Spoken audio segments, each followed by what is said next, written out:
자, 뚜기 아빠님께서 들려주실 이야기가 어떤 이야기일까요? 인간의 약한 점을 파고드는 일명 가스라이팅이라고 하잖아요. 그 가스라이팅에 대한 얘기입니다. 네, 알겠습니다. 자, 지금부터 이야기 들어보도록 하겠습니다. 이번 이야기의 주인공은 민우 씨이고요. 민우 씨는 당시 20대 후반의 직장인이었었어요. 민우 씨의 고향은 경기도에 있는 중소도시였는데 조금 과장과 거짓말을 보태서 그 동네에 민우 씨의 비공식 팬클럽이 있을 정도로 어떻게 말을 하면 요즘 말하는 알파메일이라고 하잖아요. 그 자체였다고 하더라고요. 키도 180cm가 넘고 좋은 대학을 서울에서 졸업해서 꽤 유명한 IT 기업에서 승승장구하며 회사를 다니고 있었는데 어느 날 회사에서 잘 나가는 민우 씨를 질투하던 어떤 직원의 음해로 고향에서 일진이었다. 학폭 전력이 있다. 그리고 성적인 그런 문제도 있잖아요. 이제 전혀 사실이 아닌 그런 소문이 돌기 시작했고 그게 결국 돌고 돌아서 민우 씨 귀에까지 들리게 되었대요. 본인은 아무리 아니라고 항변을 해도 사람들은 결국 본인이 믿고 싶은 대로 믿어버리잖아요. 그런 패턴이 계속되면서 그에 대한 스트레스로 너무 힘들어하고 있었대요. 그러다 고향 친구를 만나가지고 저녁을 먹으면서 술을 한잔 했는데 그 친구가 너무 민우 씨 표정이 안 좋고 이러니까 민우야, 너 그러다가 나중에 정말 큰 마음의 병이 올지 몰라. 정신의학과에 가서 상담을 받고 너 요즘 잠도 잘 못 잔다며 수면제도 좀 처방을 받아보는 건 어때? 라고 조언을 했는데 민우 씨는 혹시나 정신과라고 하잖아요. 정신건강의학과. 정신과에 다니는 것도 혹시 회사 사람들이 알게 되면 자기가 가지고 있는 소문에 뭔가 또 이상한 소문이 더 덧붙여서 날까 봐서 조금 꺼려했대요. 그러니까 친구가 그 다음날 다시 전화해서 야, 그러면 너 심리상담센터를 한번 가보는 건 어때? 라면서 권유를 했대요. 민우 씨도 정신과보다는 나을 것 같아서 그러기로 했다고 하더라고요. 민우 씨가 자취하는 집 근처에서 여러 군데를 검색하고 괜찮은 곳을 한 곳을 찾아냈대요. 그리고 전화 예약을 하고 약속날에 방문을 하게 되었대요. 땡땡 마음센터라는 곳이었는데 일단 가서 간단하게 서류를 작성하고 좀 기다렸다가 상담사를 배정받고 상담사를 만나게 되었는데 상담사는 민우 씨와 비슷한 나이대 여성분이었대요. 이제 같이 간단한 아이스 브레이킹을 하면서 서로 이렇게 말을 트고 이제 본격적인 상담을 시작했는데 첫 상담이라서 민우 씨가 이제 자기의 고민을 털어놓는 그런 형식의 상담이었고 그분 같은 경우는 민우 씨의 얘기를 들어주며 공감을 하며 손으로는 뭔가를 이렇게 계속 메모를 했대요. 그렇게 뭔가를 털어놓으니 이제 본인의 마음이 편해지는 느낌이 들고 또 본인이 얘기할 때마다 맞장구도 쳐주고 들어주고 공감해주는 상담사의 모습에 살짝 감동까지 했다고 해요.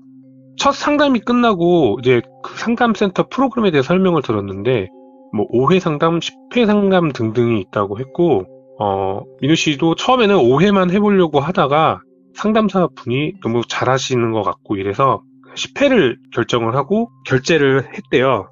이제 마음이 좀 가벼워져서 그런지 집에 오면서 이제 간단히 맥주를 한 캔 사가지고 와서 마시려고 하는데 갑자기 이제 휴대폰 카톡으로 어떤 메시지가 와서 확인을 했대요.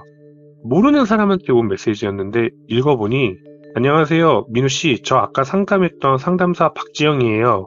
갑자기 불안하거나 우울해지면 언제든지 연락 주세요. 라고 하면서 본인의 전화번호까지 남긴 거예요. 알고 보니까 본인이 상담을 했던 그 상담사분이었던 거예요.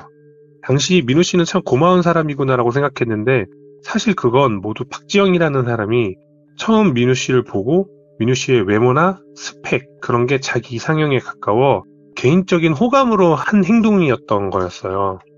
하지만 그런 걸 몰랐던 민우 씨는 그런 관심이 너무 고마웠고 계속 카톡으로 상담도 하고 전화로 하고 실제 상담소에 가서 상담을 받으며 이제 개인적으로 통화까지 하는 사이가 되었고 결국 두 분은 사귀게 되었대요. 근데 문제는 이제부터가 시작이었어요. 사귀고 나서 여자친구의 행동이 조금씩 변해가는 거였어요. 여자친구는 마치 나는 너의 마음을 다 꿰뚫어보고 있어. 너처럼 겉만으로는 번지르르 하지만 속은 완전히 썩어 문드러진 사람을 누가 좋아하겠어? 나나 되니까 너 만나는 거야. 이런 식으로 조금씩 수위를 높여가며 민우 씨의 자존감을 무너뜨렸고, 또 그렇게 한번 무너뜨린 자존감을 또 갑자기 어루만져주면서 계속 병 주고 약 주고 하는 행동과 말들로 민우 씨의 마음을 점점 무너지게 만들었대요. 그러다 어느 날 이제 민우 씨가 친구들을 만나서 이제 그 얘기를 하게 되었는데, 친구들이 들으면 좀 이상하잖아요. 좀 이상한데? 라고 해서 이제 이상하다고 얘기하니까 그걸로 이제 의심을 가진 민우 씨가 여자친구에게 물어본 거예요. 왜 나한테 그런 행동을 하냐? 그런데 갑자기 그 여자친구, 지영 씨죠? 그 사람은 갑자기 화를 내면서 아니, 뒤에서 오빠를 욕하는 인간들이 왜 오빠를 걱정하는 척해? 하면서 엄청 크게 화를 냈고, 그 사람들은 진심으로 오빠를 걱정하는 거 아니야. 오빠를 걱정하는 사람은 나밖에 없어. 이런 식으로 얘기하면서 친구들과의 연락을 끊으라고 강요를 했대요. 당시 민우 씨는 제가 뭐 중간에 생략한 부분도 있지만 많은 상담을 하면서 많은 치유가 됐고, 또 그렇게 치유가 될 때마다 상담사이자 여자친구에 대한 의존도가 점점 강해진 거예요. 그래서 자기도 모르게 친구들의 연락을 서서히 멀리했고, 심지어는 부모님과의 연락도 끊으라고 해서 부모님과의 연락도 거부하는 상태까지 되어버린 거예요. 그렇게 되니까 민우 씨는 모든 행동을 여자친구에게 통제를 당했어요. 회사에서 밥을 먹을 때도 여자친구에게 어떤 메뉴를 먹을 건지 물어봐야만 먹을 수 있었고, 또 어느 날부터 회사에 그런 소문이 돌았다는 거는 오빠를 정말로 싫어하는 사람이 있는 것 같다. 그 사람이 어떻게 오빠한테 위해를 가할지 모른다. 이러면서 회사도 관두게 만들었대요. 그러면서 그 여자친구의 일명 가스라이팅이죠.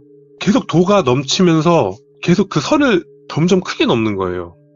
당시 이제 민우 씨는 본인의 자취집을 정리하고 여자친구네 집에서 살고 있었는데, 어느 날 낮에 집에서 이렇게 혼자 있다가 오랜만에 바람을 쐬고 싶어서 집 앞 공원으로 산책을 나갔는데, 그때 마침 지영 씨한테 전화가 온 거예요. 민우 씨가 여자친구의 전화를 받았는데 여자친구가 집 밖에 있는 거를 눈치채고 오빠 지금 어디야? 라고 이렇게 물어봐서 나 지금 집 앞 공원이야 라고 얘기를 하니까 갑자기 그 여자친구가 엄청 화를 내면서 아니 내 허락도 없이 집 밖을 나가면 어떡해 오빠? 오빠는 지금 이 상황들을 벗어나고 싶지 않은 거야? 그렇게 말을 하면서 엄청 화를 냈대요. 민우 씨는 순간 이게 잘못됐다는 생각이 아니라 내가 얘한테 버림받을 수도 있다는 생각이 너무 무서워서 저녁에 퇴근하고 집에 들어온 여자친구 앞에서 무릎을 꿇으면서 싹싹 빌며 용서를 구했대요. 그러니까 여자친구는 민우 씨에게 이렇게 얘기했대요. 그러면 오빠가 반성하는 것만큼 오빠 스스로 오빠의 뺨을 때려. 그렇게 스스로에게 벌을 줘라고 이렇게 얘기했고, 민우 씨는 자기가 코피가 날 정도로 본인의 뺨을 마구 때렸대요. 근데 더 무서운 건 여자친구는 그걸 카메라로 찍으면서 막 웃었다고 하더라고요. 또 어느 날은 민우 씨와 여자친구가 마트에 장을 보러 갔는데 약간 귀여운 아이가 있는 걸 보고 흐르긋하게 쳐다봤대요. 근데 그런 시선조차도 여자친구는 싫은 거예요. 그러니까 여자친구가 집에 가서 이런 얘기를 하더래요. 저런 애들이 나중에 다 범죄자가 되고 이러는 거야. 라고 얘기를 하면 그냥 평범한 사람들은 얘 왜 이래? 얘가 이상한 거 아니야? 라고 생각할지 모르겠지만 당시 마음을 지배당하고 있던 민우 씨는 갑자기 자기가 낮에 이뻐했던 그 아이에게 혐오감을 느꼈다고 하더라고요. 그리고 여자친구는 툭하면 이것저것 트집을 잡아서 하루 종일 무릎을 꿇고 반성을 시키거나 잠을 재우지 않고 밤새도록 반성문을 자필로 작성하게 하는 등 크고 작은 일로 무너진 민우 씨를 더더욱 괴롭히는 일도 계속 있었다고 하더라고요. 그렇게 모든 몸과 마음이 무너진 민우 씨는 정신을 못 차리고 있었는데 이제 연락이 안 되니까 가족들이랑 친구들이 여기저기 수소문을 해서 결국 민우 씨와 여자친구가 살고 있는 오피스텔까지 찾아왔대요. 하지만 여자친구의 말대로 집 안에서 만나지 않겠다고 문을 걸어 잠그고 나오지 않았고, 그래도 친구나 부모님들이 가지 않고 버티고 있으면 112에 신고해서 경찰까지 불렀다고 하더라고요. 당시에 가족들은 시사 프로그램에 제보를 하려고 했다고 하는데 실제로 실화탐사대라는 그 프로그램에 제보를 하려고 했대요. 그러다 어느 날 민우 씨의 어머니가 너무 답답하니까 몰래 민우 씨가 살고 있던 오피스텔에 와서 그 우유를 넣는 문이 있잖아요. 거기에다가 편지를 하나 주고 갔대요. 근데 이제 그거를 볼까 말까 고민을 하다가 그냥 그날따라 왠지 그걸 보고 싶다는 생각이 들어서 편지를 열었는데 거기에는 정말 절절하게 민우 씨를 걱정하는 부모님과 동생 그리고 친구들의 메시지까지 다 적혀 있었대요. 다 친필로, 친구들도 한 명 한 명 다 그렇게 친필로 적은 거예요. 마지막에 어머니의 무슨 일이 있어도 엄마는 내 아들 믿고 죽을 때까지, 아니 죽어서도 기다린다. 사랑한다. 라는 이 문구를 보고 갑자기 민우 씨는 아주 긴 잠에서 깬 것처럼 정신이 바짝 들었다고 해요. 순간 머릿속에서 그간 여자친구들과 있었던 영상이 재생되면서 갑자기 여자친구에 대한 엄청난 두려움이 미친 듯이 몰려왔고 바로 간단한 짐만 챙겨 나와서 택시를 잡아타고 고향집으로 달려갔다고 해요. 이미 모든 카드, 현금, 통장 같은 건 여자친구가 관리하고 있던 터라 이제 택시비가 없었는데 부모님이 고향에서 가게를 하고 계셨어요. 그 가게 앞까지 택시를 타고 갔는데 택시에 내려서 가게 안으로 들어가서 엄마 저 택시비 좀 내주세요라는 그 말에 어머니는 그 자리에서 거의 넘어지셔서 오열을 했고 그 택시비를 내야 한다는 민우 씨 말에 아버지는 택시비가 얼마인지 묻지도 않고 가게 포스기 안에 있는 모든 현금을 다 빼서 기사님께 드리고 연신 감사하다고 인사를 드렸다고 하더라고요. 당연히 민우 씨가 도망간 걸 여자친구가 알게 됐죠.